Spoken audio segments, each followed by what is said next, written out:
Please, I'm telling you like your peers, we have received your issues, and I know the governor is here. He will attest. And we acknowledge, yes, there are issues, but we can't sort them when we are raising banners in the streets. When the government has offered to release money to sort out some of these issues, meanwhile, we continue being on the table to discuss. And again, the court has asked you, call off the strike and allow diplomacy to take place. Why do we have to go back to the streets? Well, when you are discussing the issues of healthcare, consider my nearly 64,000 inmates, that they also need and have a right to provision of basic minimum standards of healthcare. Come and build our capacities. In the 135 facilities, less than half contain level 2 hospitals. Actually, we don't have. We only have healthcare centers that at the very most have only first aid facilities. Why is that? Because we have budgetary constraints and because we need to incorporate that one government approach so that the Ministry of Health comes in and builds our capacity, helps us build the healthcare facilities in prisons. What is the effect of that gap? The effect of that gap is that we have a lot of inmates who die because we cannot provide them with quality healthcare. Come in, involve us.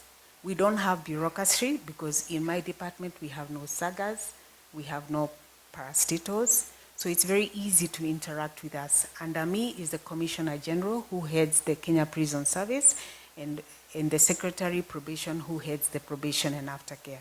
So it's very easy for us to interact and have a conversation where you can help us improve the healthcare of our inmates. HRH is an agenda that we cannot leave behind. Alongside all the others, digitization, health financing, commodities, HRH is top on the list. And this is the time to have this very discussion about it. So for me, my door is open, as always. Any ideas that you have, we have the list, and we know what you're asking for.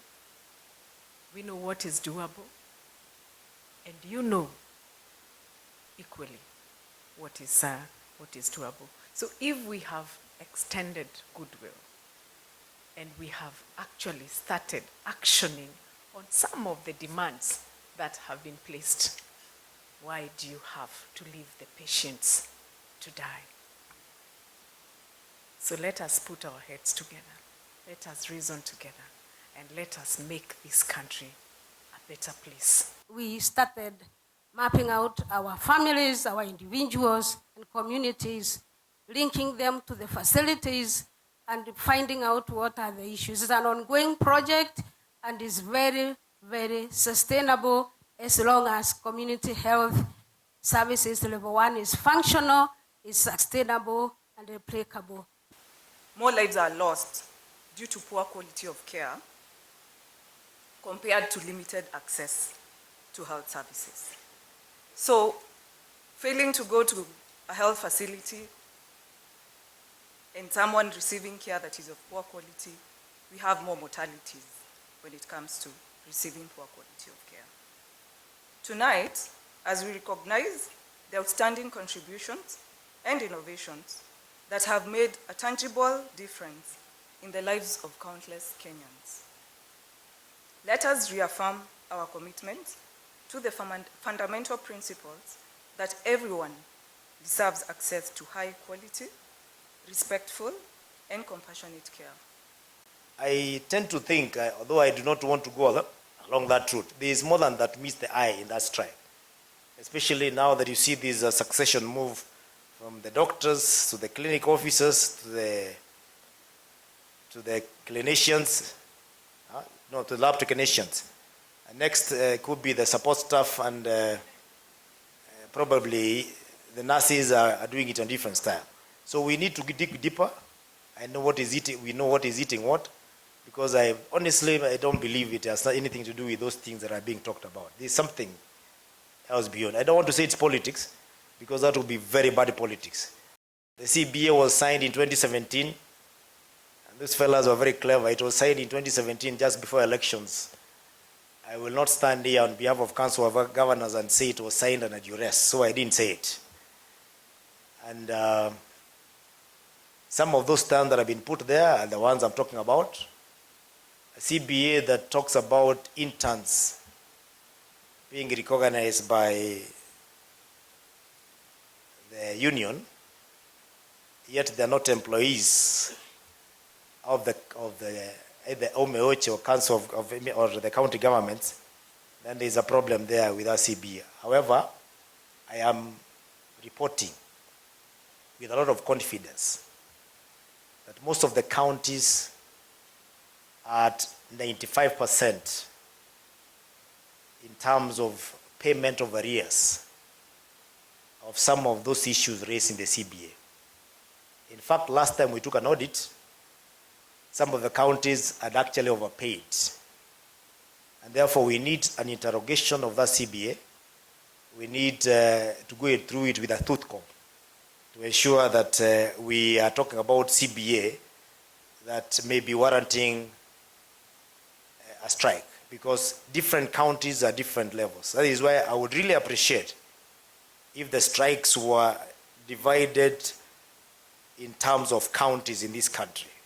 I'm sure if it was done per county, there may be less than 10 counties where the doctors will be on strike. And even those will be at very advanced levels in ensuring that those terms are met. This award goes to all the 8 treatment sites for Changamwe, for TB, and my implementing partners, AMREF, Reach Out Center, NACADA, and Bomo Hospital, AMREF, and the Department of Health, Mombasa County. The whole budget of all the 47 counties for the health is around 120 billion.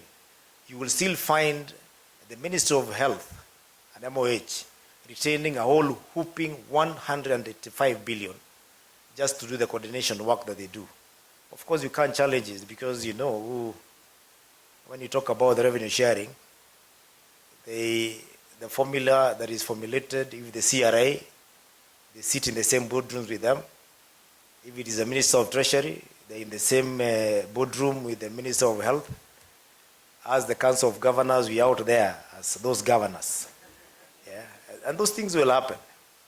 And therefore, it is important for Kenyans to know, even as we discuss that problem, health is devolved, we are not being able to meet our obligation, it is nothing else but just resources to be able to carry out these duties. But this is something that we are hoping that it is going to improve with time.